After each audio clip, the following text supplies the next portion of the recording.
Bom, vamos lá. Indicadores contábeis. Este capítulo irá retratar a importância da análise dos indicadores contábeis.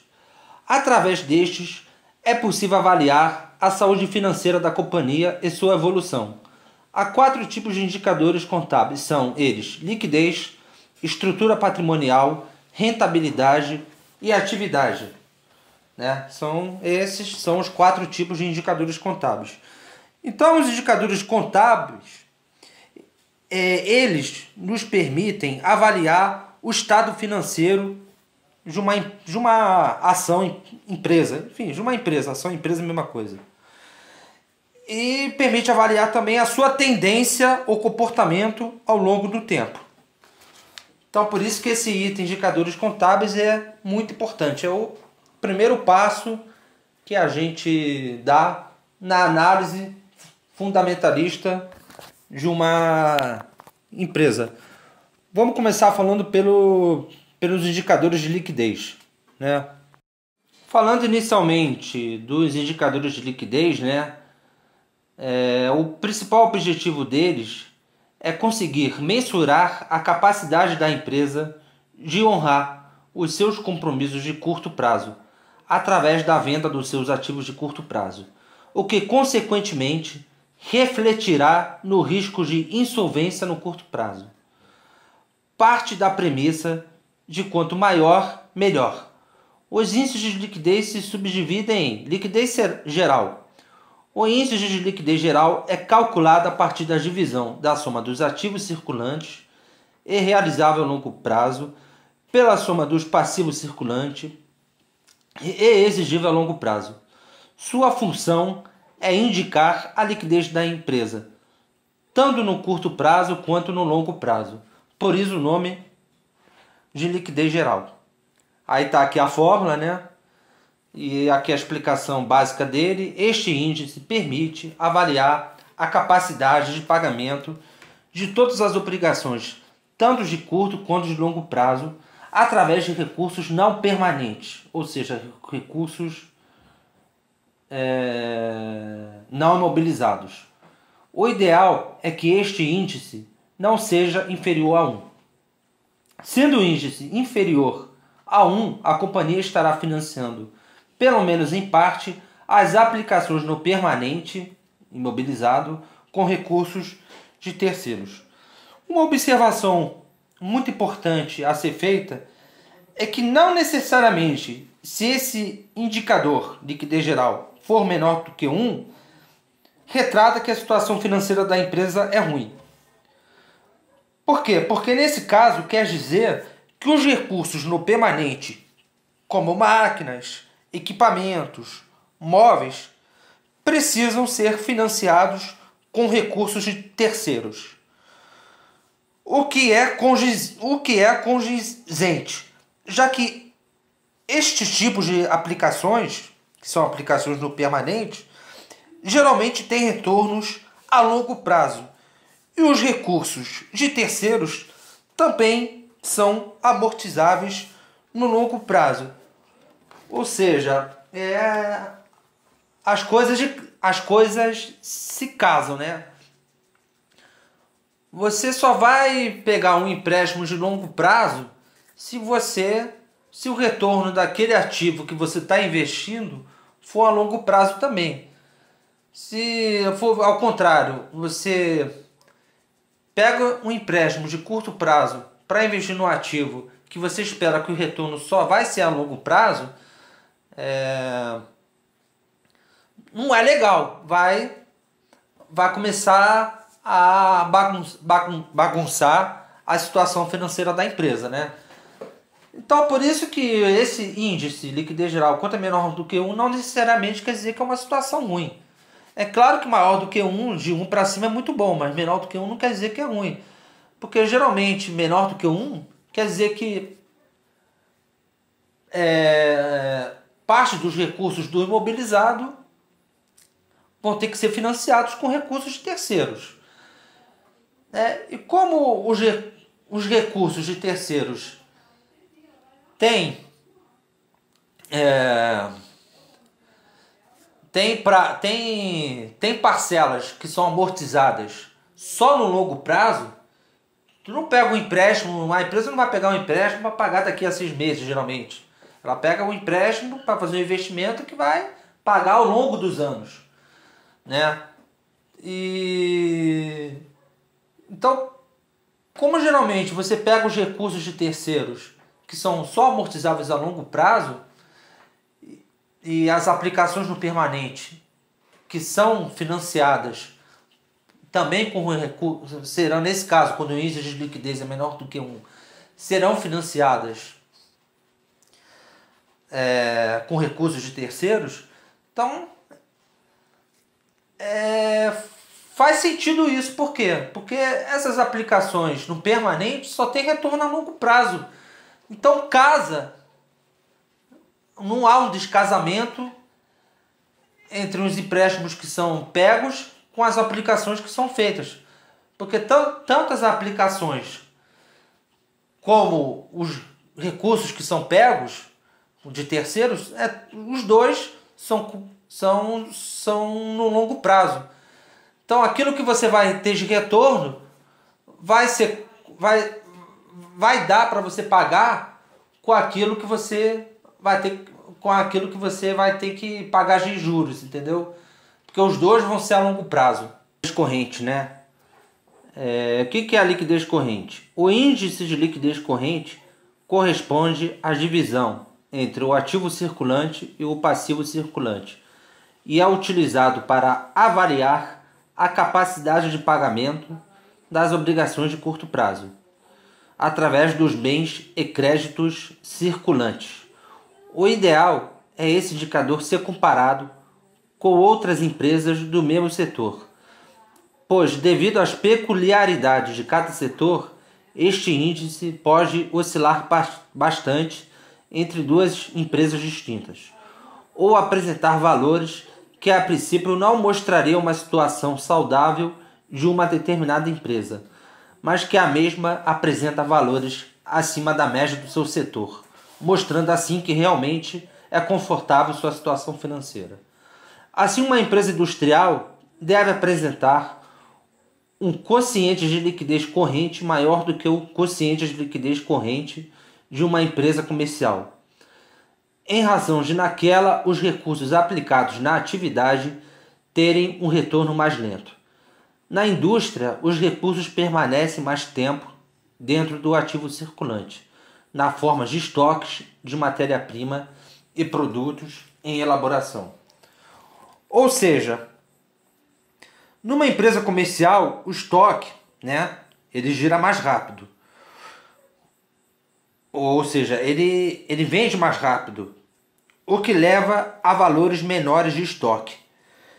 E uma impressão equivocada de que uma empresa industrial, por ter um giro de estoque mais lento, ou seja, a venda se dá no ritmo menor,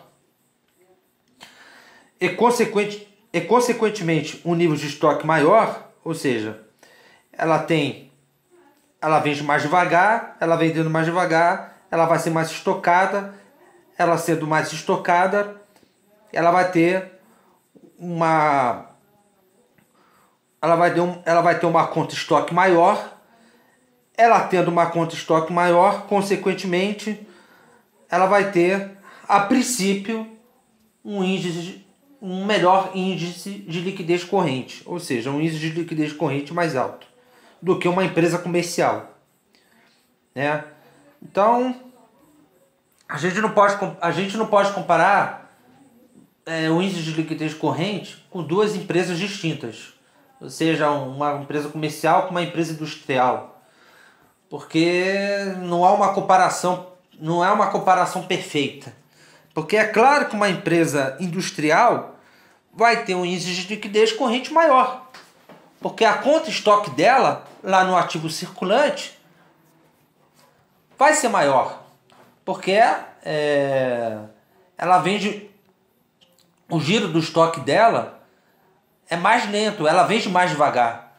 Então, ela vendendo mais devagar, ela vai ser mais estocada, entendeu? Então é isso. E E a mesma coisa também que uma empresa de transporte de passageiros, que por não ter itens como valores a receber, porque o pagamento é feito na hora, consequentemente, o seu índice de liquidez corrente vai ser mais baixo, ou pior, não pior, né? Mais baixo que uma empresa de autopeças, que vende bastante a prazo. Né? Uma empresa de ônibus, você paga a passagem na hora. Você pagando a passagem na hora, ela não vai ter contas a receber, ela não vende a prazo. Né? Ela não vendendo a prazo, não tendo contas a receber, consequentemente, o índice de liquidez corrente dela vai ser mais baixo que uma empresa de autopeças, que basicamente só vende a prazo. Então você não pode comparar a liquidez corrente com as duas empresas, entendeu? É isso que eu queria dizer quanto ao índice de liquidez corrente. Vamos falar agora da liquidez seca e liquidez imediata, né? Liquidez seca. A liquidez seca apresenta a capacidade de pagamento da empresa no curto prazo, sem levar em conta os estoques, que são considerados como elementos menos líquidos do ativo circulante. Após retirarmos os estoques do cálculo, a liquidez da empresa passa a não depender de elementos não monetários, suprimindo a necessidade do esforço de venda para a quitação das obrigações de curto prazo. Por essa razão, o índice de liquidez seca, né, ele retrata melhor a realidade que o índice de liquidez corrente. Né? Ele desconsidera a conta estoque. A fórmula está até aqui, liquidez seca é igual ativo circulante menos estoque, o valor encontrado dessa subtração você divide pelo passivo circulante. Liquidez imediata, né? O índice de liquidez imediata elimina a necessidade do esforço de cobrança para honrar as obrigações. Com o desenvolvimento do mercado de crédito, esse índice passou a ter pouca relevância na maior parte das empresas. Nos dias atuais, não é aconselhável manter disponibilidades muito elevadas, deixando de investir na própria atividade. É uma nota que não tem grande relevância isso aqui. Né? Aí está a fórmula aqui da liquidez imediata, disponibilidades, que na realidade é a mesma coisa que caixa mais aplicações financeiras, dividido pelo passivo circulante. Aí temos aqui um exemplo de um balanço de uma empresa e 2 anos que as contas estão representadas, ano 2 e ano 1, né? Aí tem todas as contas aqui do ativo, quer dizer, as principais contas do ativo, do passivo, o valor de cada uma delas em cada ano, né? E aí, logo em seguida, a gente tem os principais índices de liquidez que foram calculados tanto no ano 1 quanto no ano 2. E percebe-se que a situação de curto prazo da empresa, os indicadores de liquidez melhoraram. Você vê, né? Ano 1 era 0,91. Ano 2, 1,06, o liquidez geral. Liquidez corrente. Ano 1 era 0,93, no ano 2, 1,38. Liquidez seca. No ano 1 era 0,43, no ano 2, 0,75. E o liquidez imediata era 0,02 e no ano 2, 0,25. Então você vê que teve uma boa melhora de um ano para o outro os indicadores de liquidez da empresa, ou seja, a situação de curto prazo da companhia. Né? Então você tem que sempre, né, comparar com empresas do mesmo setor e com a própria empresa de um ano para o outro. O ideal é comparar no prazo de 3 anos. Né? da mesma empresa. Comparar ano 3, ano 2 e ano 1. Para você ver como é que está a tendência de comportamento dela ao longo do tempo. Agora a gente vai falar aí aquilo que é aquela... Pulei um slide aqui, desculpe. Aí aqui está a observação, né? Analisando os dados, percebe-se que do ano 1 para o ano 2 a empresa melhorou significativamente sua liquidez. Em todos os índices analisados, é possível se inferir que houve melhoras de um ano para o outro. Em outras palavras, é possível afirmar que a empresa X diminuiu seu risco de insolvência no curto prazo. Os índices de liquidez podem ser interpretados da forma a concluir que quanto maior seu índice, melhor para a empresa. O ponto-chave para todos eles se dá quando o resultado da divisão é igual a 1, indicando que a empresa possui uma unidade monetária para cada outra devida. Os índices de liquidez por si só não permitem concluir boa saúde financeira. Entretanto, nos permite inferir que a empresa é solvente no curto prazo. Para diagnosticar boa saúde, é preciso analisar outros aspectos, como os de longo prazo, como atividade, lucratividade, que serão analisados na sequência. Então a gente vai agora falar dos indicadores que representam a estrutura de capital de uma companhia. Bom, vamos falar agora dos índices de estruturas de capital. O que esse tipo de índice mede? Ele mede a participação de recursos de terceiros na empresa. Logo, serve para medir o risco de insolvência no longo prazo. Os índices de estrutura patrimonial se subdividem em... Aí tem vários, né? Então é aquele negócio.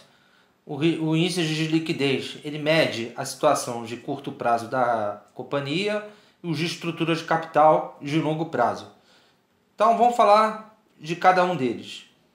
O primeiro deles é o endividamento total, que mede a participação percentual do capital de terceiros no ativo total da companhia. Ele pode sugerir o risco de uma empresa. Aí tem a fórmula dele aqui: endividamento total é igual a exigível total dividido por ativo total, o valor dessa divisão multiplicado por 100, que vai ser mostrado em forma percentual. E exigível total nada mais é do que o passivo circulante mais o passivo não circulante. Aí tem esse índice aqui, debit sobre equity, né? Debit é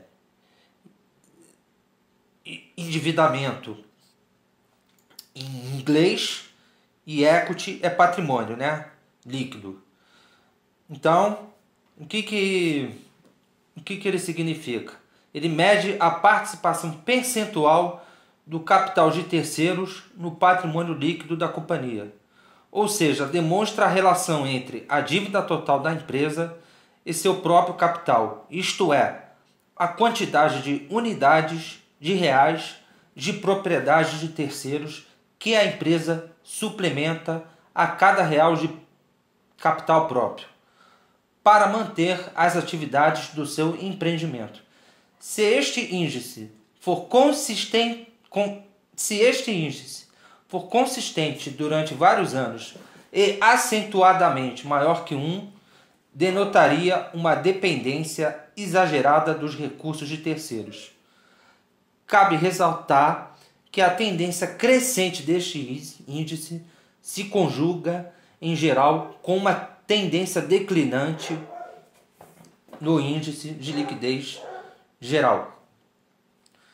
Aí está a fórmula dele aqui. Débito sobre equity, né? Que é exigível total, que é passivo circulante mais passivo não circulante, dividido pelo patrimônio líquido. E essa divisão você tem que multiplicar por 100 para transformar em percentual. Tá? Temos a composição do endividamento, que Composição do endividamento, que é passivo circulante dividido por capital de terceiros. Essa divisão você multiplica por 100 para transformar em percentual. O que é capital de terceiros? Mesma coisa que o exigível total. É passivo circulante mais passivo não circulante. Então, é passivo circulante sobre exigível total ou sobre capital de terceiros. Aí tem uma explicação aqui dizendo que a equação, né, essa fórmula, a equação acima mensura o quanto do total de obrigações com terceiros que deverá ser liquidado no curto prazo. Quanto menor for esta relação, mais fôlego financeiro terá a empresa. Claro, é sempre melhor que a maior parte, ou se não toda a parte do endividamento da empresa esteja em sua maior parte alocado no longo prazo para a empresa ter um maior fôlego financeiro para tocar suas operações, principalmente suas operações de giro, né? Pagamento de fornecedores, pagamento de salário aos funcionários, etc. Né? Aí tem uma outra explicação aqui. É possível interpretar tal índice, que é esse índice de composição do endividamento, como uma medida da qualidade do passivo da empresa em termos de prazos, comparando o montante de dívidas no curto prazo com o endividamento total. Admite-se que, quanto mais curto o vencimento das parcelas exigíveis, maior será o risco oferecido pela empresa. É aquilo que eu acabei de explicar. De outra forma, empresas com endividamento concentrado no longo prazo, decorrente principalmente de investimentos eventuados em ativos fixos, oferecem uma situação de maior folga no curto prazo, mesmo porque normalmente o ativo fixo é aceito pelos credores como garantia à dívida. Isso por quê? Isso porque os recursos de terceiros, conforme eu já falei antes, são amortizáveis, ou seja, pagos geralmente no longo prazo. É muito melhor você pegar uma dívida de longo prazo do que de curto prazo, né? Você tem mais tempo para pagar. Dificilmente uma empresa pega um empréstimo para pagar no curto prazo, em menos de um ano, como acabei de falar. E aquela situação de liquidez geral, que eu frisei lá nos indicadores de liquidez. Não necessariamente o indicador de liquidez geral sendo menor do que um vai ser ruim para a empresa. A empresa está numa situação ruim. Muitas vezes pelo contrário, porque isso denota que parte dos recursos da empresa estão sendo... Desculpe. Isso por quê? Quando o índice de liquidez geral é menor do que 1, muito costuma ser porque os itens do imobilizado, máquina, equipamentos, móveis, eles estão sendo financiados com capital de terceiros, o que é aconselhável, porque capital de terceiros geralmente você pega para pagar no longo prazo, ou seja, num prazo maior do que um ano. E os recursos no imobilizado, como acabei de frisar, como móveis, máquinas, equipamentos, eles têm retorno no longo prazo também. Então os prazos se casam. Entendeu? É claro que é muito melhor uma empresa financiar tudo com capital próprio, que não vai ter dívida. Mas a partir do momento que ela tem dívida, é aconselhável que essa dívida seja no longo prazo, esteja alocada no longo prazo, para a empresa ter fôlego para fazer suas operações de giro, como pagamento de fornecedores, pagamento de salário aos funcionários. E que esses recursos do imobilizado, como vão ter o retorno só no longo prazo, então é cabível que eles sejam financiados com capitais de terceiros, que também geralmente são amortizáveis, ou seja, são pagos só no longo prazo, né? Então, quando você tem uma dívida, quando você tem um empréstimo, um financiamento, é considerável que esse empréstimo, financiamento, ele financie aqueles recursos do imobilizado. Por quê? Os recursos do imobilizado só vão ter retorno no longo prazo. E esses empréstimos, financiamentos, também vão ser só pagos no longo prazo. É difícil você pegar uma dívida para pagar em menos de um ano. Geralmente é aconselhável pegar num prazo muito maior. Então as coisas se casam, entendeu? Então é isso que ele está dizendo aqui.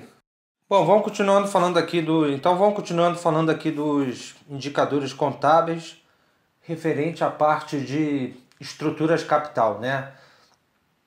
Temos o imobilização do patrimônio líquido, que significa que a função desse indicador é medir quanto do patrimônio líquido ou do capital próprio está aplicado no ativo permanente.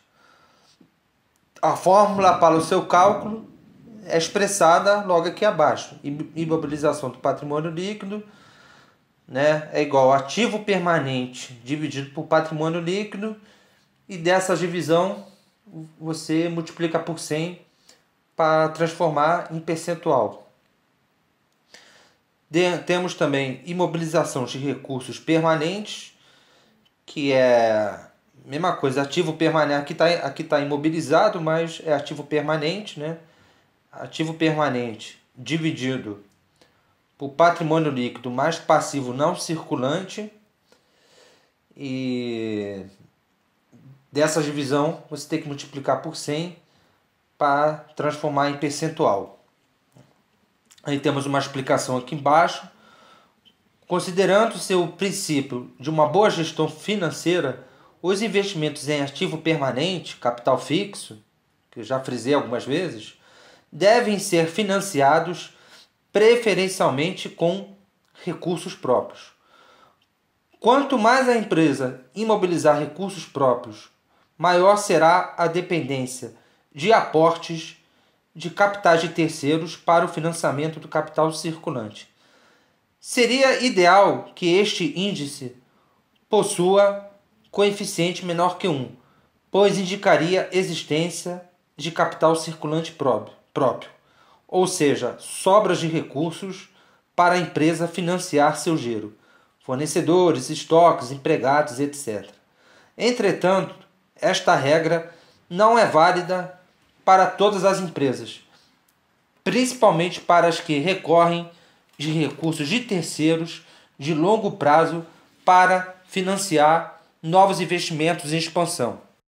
Ou seja, a imobilização de recursos permanentes é aquela situação que eu já expliquei antes da liquidez geral, sendo que neste caso é o inverso, ou seja, não necessariamente um índice de imobilização de recursos permanentes maior do que 1 significa uma situação de elevado risco para a empresa, pois a empresa vê que seu mercado tem grande potencial e precisa expandir seu parque fabril para aproveitar melhor o potencial deste mercado. Logo, ela tem que recorrer a recursos de terceiros para financiar essa expansão, que serão pagos no longo prazo com retorno que ela conseguirá ter com esses investimentos, né? Então é aquela situação que eu já falei da liquidez geral, sendo que aqui a interpretação é o inverso, né? Não necessariamente lá a liquidez geral menor do que 1 não necessariamente é ruim, e aqui o índice de imobilização não necessariamente maior do que 1 também é ruim, por causa do motivo que eu já expliquei e que eu voltei a frisar novamente aqui sobre os investimentos com capital de terceiros em ativos fixos. Porque os ativos fixos costumam ter retornos a longo prazo e os recursos de terceiros, né, eles costumam ser amortizáveis no longo prazo também. Aí tem aqui a explicação sobre endividamento oneroso. Este indicador, endividamento oneroso, né? Este indicador mede quanto do patrimônio líquido ou capital próprio está comprometido com bancos ou outras modalidades, nas quais existe um custo financeiro intrínseco. A fórmula para o cálculo está expressa abaixo. Endividamento oneroso é igual a dívida onerosa total sobre patrimônio líquido, e dessa divisão você multiplica por 100 para transformar em percentual. Ou seja, esse indicador só considera a dívida onerosa, ou seja, só empréstimos e financiamentos. Não considera todos os itens do passivo circulante ou do passivo não circulante. Só considera empréstimos e financiamentos do curto prazo, empréstimos e financiamentos do longo prazo. E também debêntures do curto prazo e debêntures do longo prazo.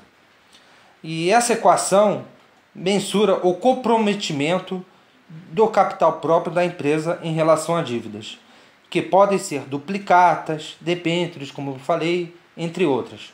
Se o índice duplicadas, é bom botar empréstimos e financiamentos, né? Porque duplicadas geralmente, quando você tem uma duplicada, é uma duplicada a receber, ou seja, uma venda a prazo que você faz.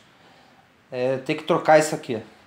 Bom, se o índice tiver valor igual a 1, esse indicador que eu acabei de falar, por exemplo, para cada real de capital próprio eu tenho o mesmo montante desse tipo de dívida. E dívida onerosa total é aquilo que eu acabei de falar, né? Empréstimos e financiamentos de curto prazo, mais empréstimos e financiamentos de longo prazo, mais debêntures de curto prazo, mais debêntures de longo prazo. Temos aqui ainda estruturas de capital, coberturas de juros, né? Bom, falando dos índices de rentabilidade, né, que ainda está dentro de indicadores contábeis. O que é os índices de rentabilidade? Eles medem a capacidade de rendimento nos investimentos feitos na empresa. Pode ser considerado o grau de êxito econômico da empresa. Os índices de rentabilidade se subdividem em margem líquida. Representa o percentual de cada real de faturamento que a empresa manteve, sob a forma de lucro, após o pagamento de todas as despesas, inclusive financeiras e impostos de renda. Aí tem a fórmula aqui, né? Lucro líquido dividido pela receita líquida. Desse valor você multiplica por 100 para transformar em percentual. Que você vai saber qual é a margem líquida da empresa, percentualmente falando. E aqui tem uma explicação logo embaixo, dizendo o seguinte: tal índice evidencia qual foi o retorno que a empresa obteve frente ao que conseguiu gerar de receitas.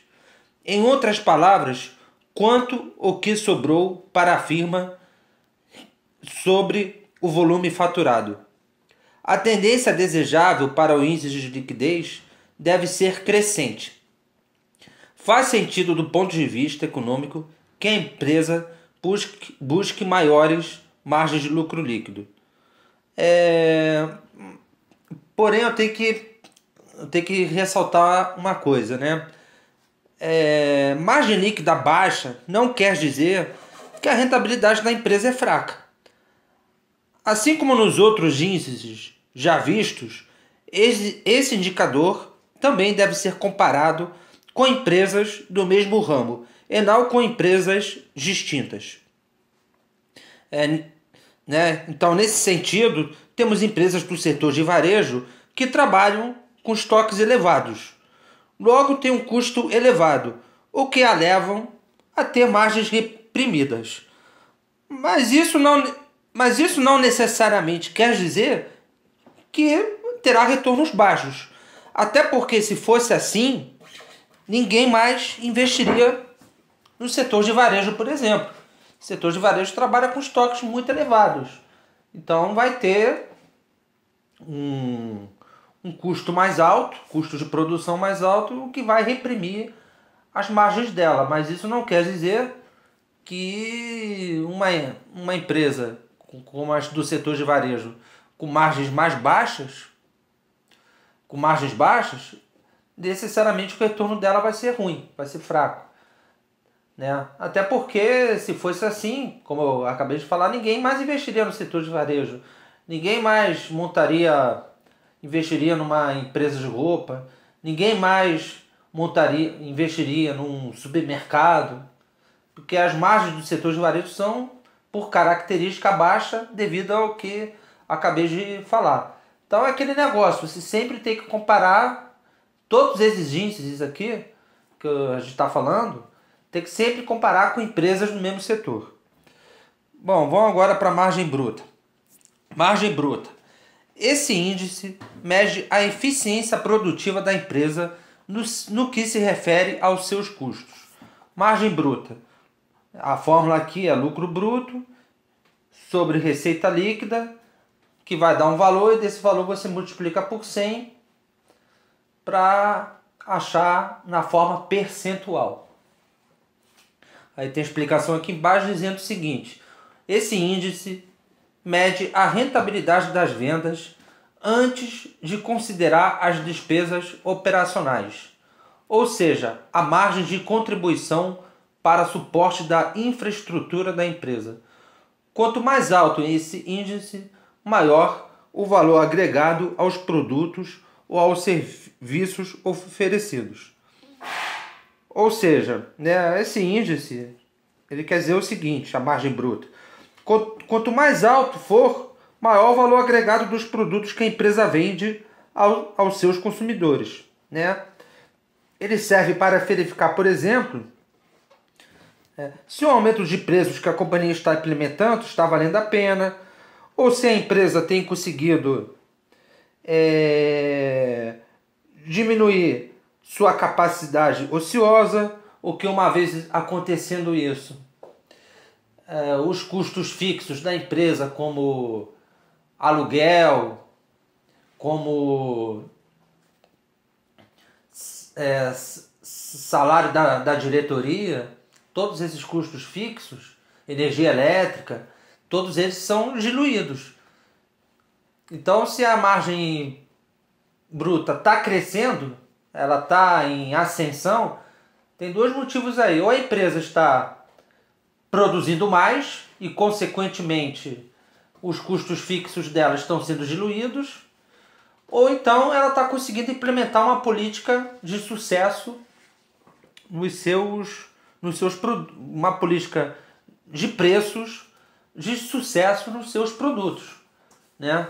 Ela aumentou o preço e, consequentemente, isso refletiu numa margem bruta maior porque o faturamento dela aumentou, foi junto.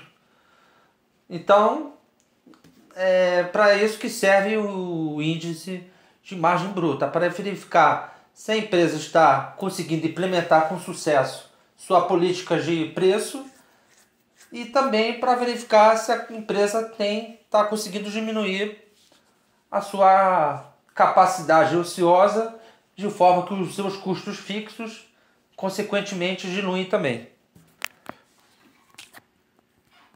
Bom, falando aqui da margem bruta, né, alguns fatores que levam, nesse slide aqui estamos mostrando, alguns fatores que levam a margem bruta de um período para o outro cair ou até subir.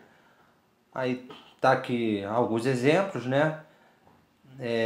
Preços de venda, por exemplo, se ela caiu de um período para o outro, aí quais podem ser os motivos? Preços de venda mais baixos, aumento dos custos de material ou mão de obra, desperdícios de recursos, qualquer alteração nos produtos ou nos serviços oferecidos aos clientes.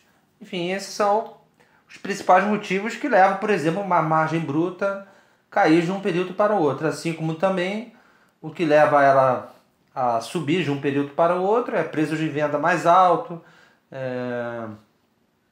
capacidade, diminuição da capacidade ociosa, como eu acabei de frisar, e fora alguns outros fatores. Bom, agora vamos falar dos outros índices aqui de rentabilidade, né? Aí tem margem operacional, que significa o índice que mensura a margem operacional, dá um bom indicativo de como a empresa está sendo administrada. Nesse índice são deduzidas não apenas os custos de produção, mas também as demais despesas, exceto custos financeiros, como juros e impostos. O índice pode ser obtido pelo quociente entre o lucro operacional do período e as despesas líquidas no período. Aí tem aqui a fórmula, né? Lucro operacional dividido pela receita líquida, e desse valor multiplicar por 100 para transformar em percentual. Lucro operacional é a mesma coisa que EBIT, né? Aí tem uma explicaçãozinha aqui embaixo. Tal relação varia dependendo do tipo de empresa analisada, do setor na qual está inserida, da formação de preço do mercado, como concorrência, oligopólio, monopólio, etc. Né? É claro que uma empresa, é aquilo que eu estava falando, esse indicador, como todos os outros, tem que ser, primeiro, comparado com empresas do mesmo setor. Não pode ser comparado A com B, né? Tem que ser... Não dá para comparar empresas diferentes, de setores diferentes, porque cada setor tem suas características. E outra coisa também que vale a pena frisar é que vai depender muito do tipo de mercado que... se é um mercado de concorrência elevada, se é um mercado que a empresa só ela que atua, não tem concorrente. É claro que se a empresa atuar no mercado que ela não tem concorrência, que ela tem um monopólio do setor, é claro que ela vai ter margens muito altas, né? Claro, isso é muito óbvio. E em contrapartida, aquela que tem uma concorrência muito elevada, ela vai sofrer mais para conseguir margens melhores, porque ela vai ter que brigar mais pelo preço do que uma empresa que não tem concorrência, e consequentemente isso afeta no faturamento, né? Bom, agora vamos continuando aqui com os índices de liquidez, vamos falar do ROI e do ROA, que é um dos índices que eu considero mais importantes. ROA, retorno sobre ativo, mede a capacidade da empresa em gerar lucros através de seus ativos, antes dos financiamentos. É um indicador que mostra a eficiência operacional da empresa. Aí aqui está a fórmula, lucro operacional ou EBIT, dividido pelo ativo total, desse valor você multiplica por 100. Isso para transformar em percentual. Esse é o ROA. Tem o ROI também, retorno sobre patrimônio líquido, que mede a lucratividade da empresa do ponto de vista do investidor. À medida que aumenta, maior será a riqueza dos investidores. Este índice identifica o retorno dos recursos próprios investidos na empresa e pode ser expresso pela relação entre os recursos líquidos obtidos em determinado período e o capital próprio empregado. Aí tem a fórmula desse indicador, que é lucro líquido dividido pelo patrimônio líquido, e desse valor que você encontrar, multiplicar por 100 para transformar em percentual. E tem uma explicaçãozinha logo aqui embaixo, dizendo: o quociente revela qual foi a taxa de rentabilidade obtida pelo capital próprio investido na empresa. Isto é, quanto a empresa ganhou de lucro líquido para cada real de capital próprio investido. A interpretação deste quociente deve ser direcionada para verificar qual o tempo necessário para se obter o retorno do capital próprio, investido na empresa. Ou seja, quantos anos serão necessários para que os proprietários obtenham de volta o valor do capital que investiram na empresa.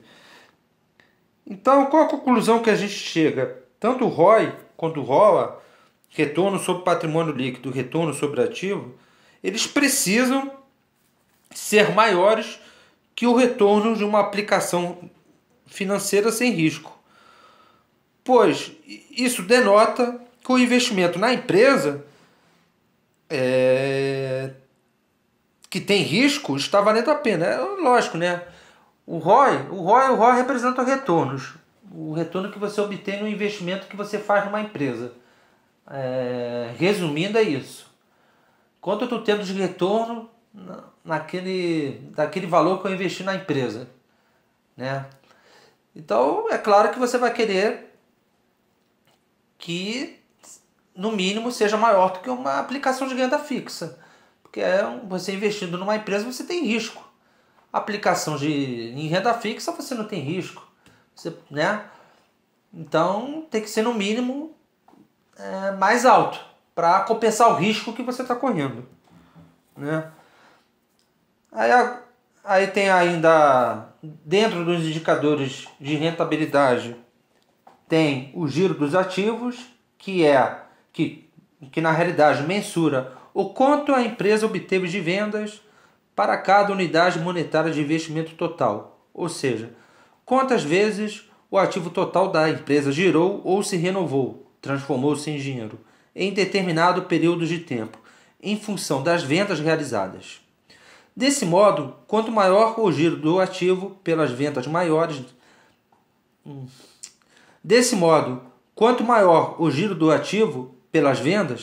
maiores as perspectivas de cobrir as despesas com uma boa margem de lucro.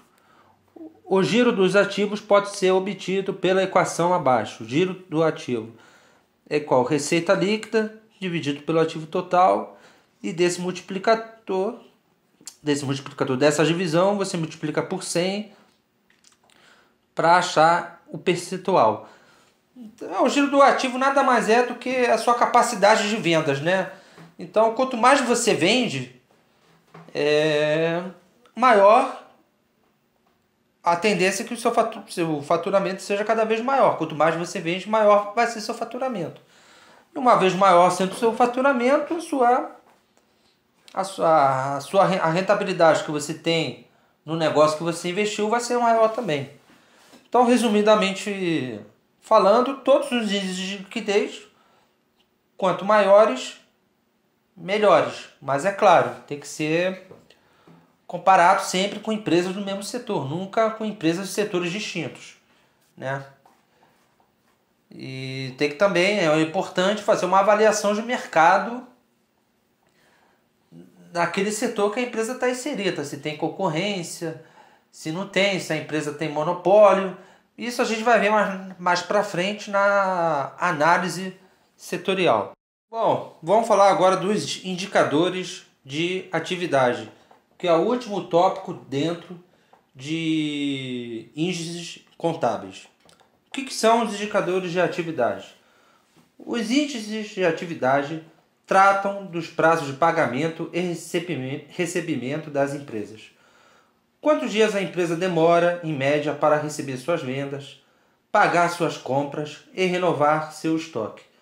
Entre as principais contribuições dos indicadores de atividade, podemos destacar que os mesmos mostram a eficiência da gestão dos negócios, além de medir a capacidade da companhia em aspectos como a dos ativos em gerar receita, a velocidade da renovação de seus estoques, a de recebimento de seus créditos e pagamento de seus fornecedores.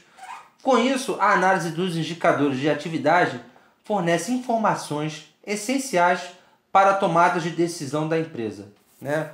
Então, os indicadores de atividade, eles têm como objetivo principal analisar a política de crédito da empresa, né? Grande parte das empresas, elas têm uma política de crédito junto aos seus clientes e fornecedores, né? Na realidade, elas sempre concedem tanto o prazo para receber dos seus clientes, como também um prazo para pagar suas contas, seus fornecedores, né? O ideal é que o prazo para o recebimento das vendas seja menor que o prazo para o pagamento das contas. Lógico, isso é bastante óbvio, né? Porém, uma situação oposta não necessariamente denotaria uma situação ruim. Pois, por quê? Aí eu vou explicar, vou tentar explicar aqui agora. Por que isso? Porque os juros embutidos para uma empresa captar os recursos para pagar suas contas pode ser menor do que os juros que ela cobra para vender a prazo para seus clientes. Ou seja, pelo menos o ideal é que seja assim, né? Se ela tem um prazo de pagamento menor do que o prazo de recebimento, o ideal é que quando ela captasse os recursos para ela fazer o pagamento aos seus fornecedores, esses juros que ela for captar no mercado tem que ser menor do que os juros que ela cobra dos seus clientes. Senão, lógico, senão vai haver um descasamento e a empresa com o tempo quebra. Então, é aquilo que eu estava falando. Se for uma situação inversa, ou seja, a empresa, para vender a prazo, cobra dos seus clientes juros muito maiores do que aquelas que ela tem que pagar para poder pagar suas contas a prazo, isso numa situação de prazo de pagamento menor do que o prazo de recebimento, se ela conseguir essa engenharia financeira, a situação dela tende a ser boa, porque vai haver um casamento entre as contas, entendeu? Tanto para pagar quanto para receber. Se para receber é maior do que para pagar, as coisas se casam. Ela consegue ela tem um spread, e nesse spread ela vai ter um lucro, entendeu? Então o ideal é que a empresa consiga fazer essa engenharia no caso do prazo de pagamento for menor do que o prazo de recebimento. É claro que o melhor dos mundos é que o prazo de recebimento ela receba primeiro para depois pagar. Mas não havendo essa situação, ela tem que fazer essa engenharia financeira funcionar de modo que os juros que ela vai captar para pagar uma conta seja menor do que os juros que ela vai receber de uma venda que ela fez, né? Para a empresa ter um lucro nessa situação e as contas estarem alinhadas. Bom, agora eu vou falar cada um dos indicadores de atividade. Giro dos estoques. O que é o giro dos estoques? Ele mensura o giro do estoque. Desculpe. O que é o giro dos estoques? Ele determina o número de vezes que o estoque foi girado ao longo do ano. Quanto maior o índice, maior o giro dos estoques. E melhor para a empresa, já que indica um alto grau de comercialização da empresa. O índice pode ser calculado através da equação abaixo. Giro dos estoques é igual a custo dos produtos vendidos dividido por estoque. Essa é a fórmula para achar o giro dos estoques. Todas essas fórmulas aqui é só pegá-lo no balanço ou na demonstração de resultado da empresa. Prazo médio de estoque. Este índice mede o número de dias em média no ano que os estoques são renovados. Está expresso na equação abaixo. Prazo médio de estoques é igual a 360, né? Que um ano tem, vamos botar aí 360 dias, né? 360 dividido por giro dos estoques. Tudo bem que um ano tem 365 dias, mas vamos, aqui na fórmula considera 360. Giros de contas a receber. O índice mede o número de vezes que os clientes pagam a empresa ao longo do ano, através da fórmula. Giros de contas a receber é igual a receita bruta dividido por contas a receber.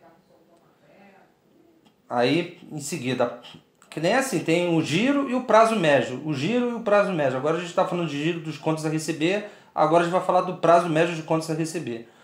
O que é o prazo médio de contas a receber? Ele mede o número de dias, em média, que os clientes levam para pagar a empresa ao longo do ano. Quanto maior esse prazo, pior, já que a empresa necessitará de mais recursos para financiar suas operações no curto prazo. Aí tem aqui, prazo médio de contas a receber é igual a 360 dividido por giros de contas a receber. E por último, giros de contas a pagar. Este índice mede o número de vezes que a empresa paga seus fornecedores ao longo do ano, ou seja, mede a capacidade da empresa pagar seus fornecedores ao longo do ano. Pode ser obtido pela equação abaixo. Giros de contas a receber é igual a custo dos produtos vendidos dividido por fornecedores. E agora, por último, o prazo médio de contas a pagar, que mede o número de dias, em média no ano, que a empresa leva para pagar seus fornecedores. O índice pode ser obtido pela equação logo abaixo. Prazo médio de contas a pagar, 360 dividido por giros de contas a pagar. Então, finalizando aqui os indicadores contábeis, pontos a serem considerados. Para uma melhor avaliação dos indicadores contábeis, é bom comparar estes com o benchmark do setor Petrobras ou Vale do Rio Doce, dos setores de petróleo e mineração, respectivamente, ou entre empresas do mesmo setor. A análise pura dos índices financeiros da empresa, sem conhecer as características particulares do seu setor de atuação, pode nos induzir a equívocos. Um caso típico é a empresa de energia Transmissão Paulista, que possui um valor alto do item contas a receber, tanto no curto quanto no longo prazo, na qual isto se deve ao fato de parte da receita da companhia já ser conhecida para os próximos anos, em razão do contrato estabelecido com a ANEEL, que estabelece a RAP, Receita Anual Permanente, para os próximos anos. Particularidade esta comum ao setor de transmissão de energia. Aí outros pontos aqui também que tem que ser considerados. É bom avaliar os indicadores e as margens de cada empresa dentro de um prazo mínimo de 3 anos, né? Para você ver como é que está sendo, até para você ver como é que está sendo a tendência da empresa ao longo do tempo e qual vai ser e como é que ela tende a se comportar nos próximos anos. E por último, itens não recorrentes, como vendas de um ativo ou ganho em processo judicial, devem ser expurgados da análise, né? Bom, aí temos um exemplo aqui. Bom, vamos a um exemplo aqui rapidinho de como faz esse tipo de análise dos indicadores contábeis numa empresa. Então temos aqui, né,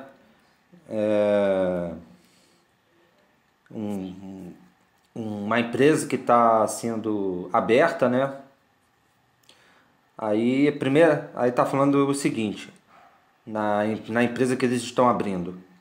A primeira decisão tomada por ambos, são dois sócios, né, foi integralizar o capital social da Vente.com com recursos próprios, totalizando R$ 12.000 de capital social. Este dinheiro usado na abertura da empresa será aplicado 50% em estoques e o restante em capital de giro. Então tem aqui, né? Eles iniciaram a empresa com R$ 12.000, 50% aplicado em estoques, compras de mercadorias e o restante capital de giro, né? Então 12 mil vai aqui para o patrimônio líquido, que é referente ao dinheiro dos sócios. E desses 12 mil, 50% vai para compras de mercadorias, estoque. Aqui a conta estoque, 6 mil, que equivale a 50% de 12 mil, né? E os outros 50% para capital de giro, né? Ou seja, vai ser colocado numa conta corrente, pode ser num banco, ou de preferência num banco, né? Para a empresa movimentar as operações dela do dia a dia. Então, nesse caso, 6 mil também em caixa em bancos, que é a mesma coisa, né? Porque 50% foi para capital de giro, 50% de 12 mil é 6 mil, e os outros 50% para compras de estoque. Então tá aqui, 6 mil caixa e bancos, 6 mil estoque. E como sempre falo, né? Toda origem tem um destino. Tem que estar sempre tudo, os valores tem que estar sempre iguais. Então, saiu 12 mil aqui de capital próprio, né? Que a empresa não pegou empréstimo a princípio, foi tudo capital dos investidores. Saiu 12 mil daqui, que no caso, então, já que é capital próprio, é patrimônio líquido. E desses 12 mil, 50% foi para estoque e 50% para caixa e banco, como eu acabei de frisar. A empresa Vente.com precisa de uma máquina para embalar e lacrar os produtos e o veículo para entrega. Este valor foi orçado em R$ 20.000 e será financiado em 24 vezes. Foi uma decisão de origem de recursos com capital de terceiros para aplicar em imobilizado. Então a empresa teve que pegar um empréstimo de R$ 20.000 para financiar a compra de uma máquina e de um veículo. Então 20 mil financiamento, conta financiamento, e 20 mil conta imobilizado. 20 mil saiu do financiamento para financiar os itens do imobilizado, porque tanto veículo quanto máquina são itens do imobilizado. Dando início às atividades comerciais, Vitor e Léo, os sócios, decidiram adquirir mais mercadorias para revenda, estoque, no valor de 2.500. Só que desta vez eles decidiram financiar esta aquisição com recursos de terceiros. A compra foi a prazo, com pagamento em 60 dias. Então o que acontece? A empresa comprou mais 2.500 de estoque, em que os fornecedores vão financiar, né? Então era 6 mil de estoque com mais 2.500, 8.500. E esses 2.500 vieram aqui da conta fornecedores, porque são eles que vão financiar essas mercadorias que a empresa precisa.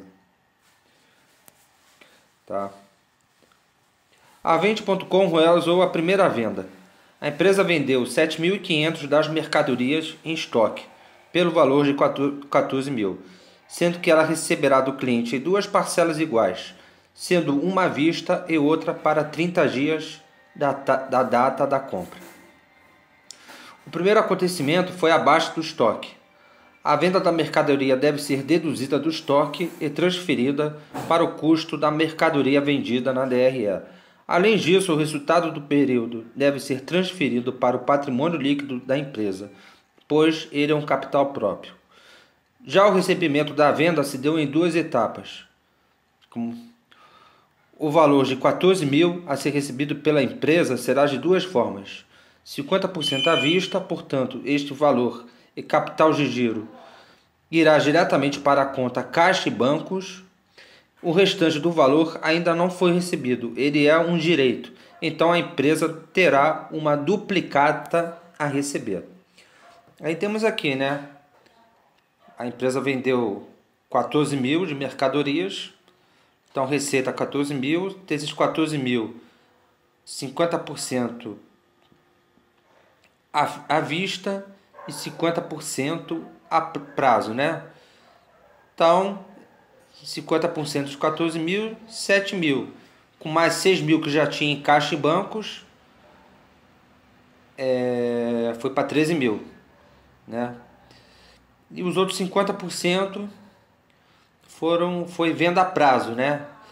Então, como foi uma venda a prazo, a empresa tem um direito a receber, que é, nesse caso, denominado de duplicatas a receber ou contas a receber, que no caso aqui foi 7 mil, porque foi 50% de 14 mil, né? Então você vê que as operações, tudo tem uma origem e tudo tem uma aplicação final e que sempre deve ser iguais. 14 mil saiu da receita, sendo que 50% foi para vendas a receber, porque 50% foi vendas a prazo, os outros 50% foi para caixa e bancos, que é 7 mil, que somado com 6 mil que já tinha lá antes, dando um total de 13 mil. Aí a gente agora vai avaliar uns indicadores de liquidez da empresa, né? Para começo de conversa. Liquidez corrente da empresa Vente.com, 8,4. Liquidez seca da empresa Vente.com, 8,0. Liquidez imediata, 5,2. Analisando os três indicadores acima, liquidez corrente, liquidez seca e liquidez imediata, fica evidente que a empresa Vente.com tem capacidade de sobra para honrar com suas obrigações de curto prazo, pois os valores de liquidez corrente, liquidez seca e liquidez imediata estão bem acima de 1. Essa é a primeira conclusão que nós chegamos. Aí a gente vai analisar agora alguns indicadores de estruturas de capital. Um deles é debit sobre equity, ou seja, dívida onerosa, empréstimos e financiamentos e debêntures de curto e longo prazo sobre patrimônio líquido. Aqui deu 108%. Financiamento, como a gente viu lá, a gente vê no balanço, tem um valor de 20 mil. E o patrimônio líquido, 18.500. 18.500 porque a empresa teve lucro. Então a empresa já tinha um patrimônio de 12 mil, que foi o recurso inicial dos sócios, o aporte, né? E mais o lucro que ela teve, que foi 7.500, se não me engano, né? Não, 6.500, Aí 12 mil com mais 6.500 de lucro líquido dá 18.500 de patrimônio líquido. Então, esse indicador aqui, débito sobre equity, deu um valor de 108%, né? Que diz o seguinte: de acordo com o valor deste indicador, se nota que há um excesso de dependência de recursos de terceiros da Vente.com, pois o valor do indicador de endividamento está acima de 1, o que ajuda a explicar também o índice de liquidez geral ser abaixo de 1. A gente não calculou o índice de liquidez no slide dos indicadores de liquidez, mas ele é abaixo de 1. Né? É aquilo que eu falo.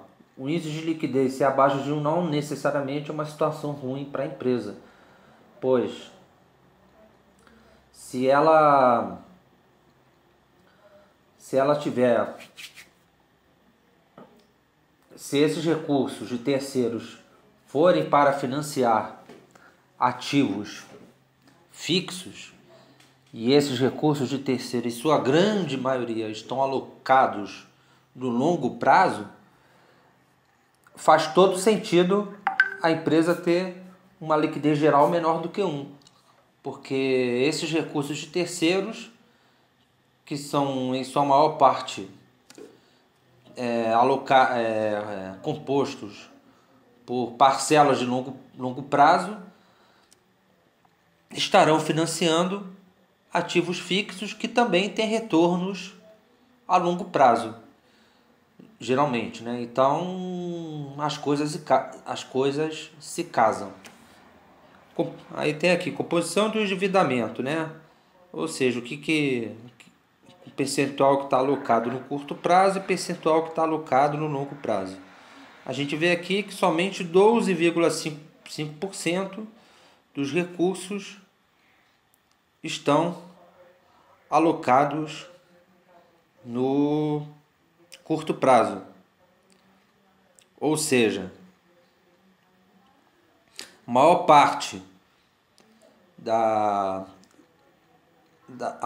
do endividamento da empresa está alocada no longo prazo. E aqui eu falo exatamente o que eu falo aqui embaixo. Com o valor resultante acima, fica evidente que grande parte dos recursos de terceiros da 20.com vence somente no longo prazo, ajudando assim a explicar a boa situação de curto prazo da empresa, conforme fora destacado acima pelos indicadores de liquidez. Então faz sentido, nesse caso aqui, a empresa ter um índice de liquidez geral menor do que 1, que a maior parte da dívida dela está alocada no longo prazo e está financiando ativos fixos que também só tem retorno a longo prazo.